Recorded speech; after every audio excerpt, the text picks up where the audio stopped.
अंतरंग नावाची कविता होती, रंगावरती होती, की भारतात रंगाला खूप महत्व आहे, सगळ्यांना माहिती आहे आपल्याला. थोडं ते मांडण्याचा प्रयत्न केला. तर मी एक भारतवासी, कुणी म्हणे इंडियन, कुणी म्हणे हिंदुस्थानी.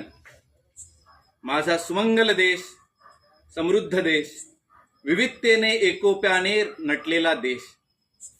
नाही मी काय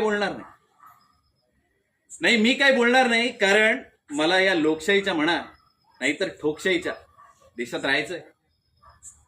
तर भगव्यांना दंडवत, हिरव्यांना सलाम, निळ्यांना नमस्कार व पांढऱ्यांना वाकून मुजरा. आणि उरलेल्या विविधतेने नटलेल्या माझ्या सुमंगल देशातल्या प्रत्येक रंगापुढे मी नतमस्तक आहे. पण हे तिरंग्या, तुला मात्र हात जोडत नाही. किंवा आता